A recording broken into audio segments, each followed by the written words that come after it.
जानते हैं कि किस श्राप के कारण माँ सरस्वती पृथ्वी में नदी बनकर प्रवाहित होने लगी? उनका उद्गम स्थान कहाँ है और वे लुप्त क्यों हो गई? तो ये सब जानने के लिए आप हमारे साथ बने रहें। स्वागत है आप सभी का मेरे चैनल ट्रबल बंधु तीरथ वेद पुराण में।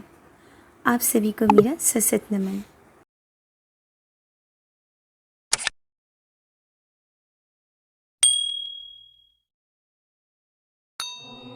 सरस्वती च तां नौमि वगाधिष्ठात् देवतां देवत्वं प्रतिपाघ्नते यदनुग्रहतो जना। शास्त्रों और पुराणों में सरस्वती जी को ज्ञान की देवी कहा गया है।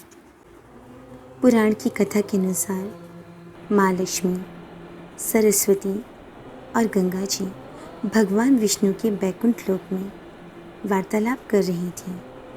तब अपने ऐश्वर्य के गुणगान गाने लगी। तभी माँ सरस्वती अपने ज्ञान का गुणबखान करने लगी। इस प्रकार दोनों में बहस छिड़ गई। श्री हरि विष्णु शयन अवस्था में थे और माँ गंगा उनके चरणों में बैठी हुई थी। इस प्रकार माँ लक्ष्मी श्री हरि के पास जाकर बैठ गई। तब माँ सरस्वती ने देखा कि माँ लक्ष्मी और गंगा दोनों बैठी हुई हैं, पर मुझे आसन ग्रहण करने के लिए नहीं कहा।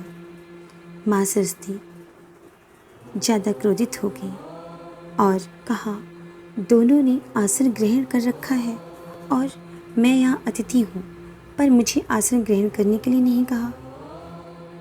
तब माँ गंगा ने कहा कि सरस्वती, आपका यहाँ कोई स्थान नहीं है। यहाँ तो महालक्ष्मी और मेरा स्थान है। लक्ष्मी जी का श्री हरि विष्णु के हृदय में और मेरा उनके चरणों में स्थान है। इस प्रकार माँ लक्ष्मी ने भी यही शब्द कहे। तो माँ सरस्वती ने क्रोध में आकर कहा, लक्ष्मी जी, आपको अभिमान बहुत ज़्यादा है। आप ऐश्वर्य की देवी हैं और आपका स्थान श्री हरि के हृदय में है।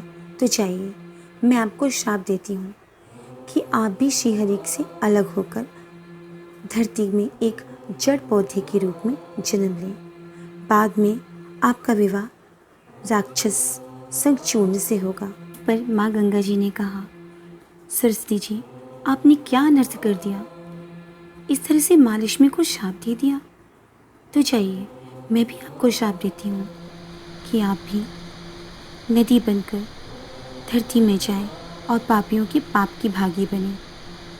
माँ सरस्वती ने क्रोधित होकर कहा, आपको भी मैं श्राप देती हूँ कि आप भी श्री हरि के चरणों से निकलकर में प्रवाहित हों और सदा पापियों का पाप धोएं, सदा पापियों से घिरे रहें।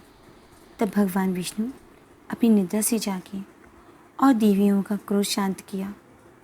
तब देवियों को अपनी गलती का एहसास होने लगा। इसके बाद देवियों ने शाप से मुक्ति का उपाय जाना। तब भगवान विष्णु ने कहा कि शाप का फल तो आपको भोगना ही पड़ेगा।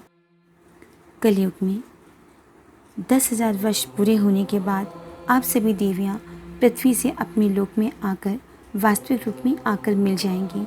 ऋग्वेद में उल्लेख है कि सरस्वती का वेग बहुत ज़्यादा था। वह पर्वतों को कमल के समान काटती थी। इसरो और नासा ने भी सैटेलाइट से सर्च कर यह पुख्ता कर दिया है कि आदर्श रूप से सरस्वती नदी पर बहती है। महाभारत में मिले वर्णन के अनुसार सरस्वती नदी हरियाणा के यमुनानगर से थोड़ा ऊपर और शिवालिक पहाड़ियों से थोड़ा नीचे आदिबद्री नाम स्थान से निकलती हैं और माड़ा में भीम पुल के पास ये पूरी गर्जना के साथ प्रवाहित होती हैं। महाभारत में सरस्वती नदी के मरुस्थल में विनाशन नामक जगह पर विलुप्त होने का वर्णन भी आता है। अब चलिए जानते हैं माँ सरस्वती नदी लुप्त क्यों हो गई।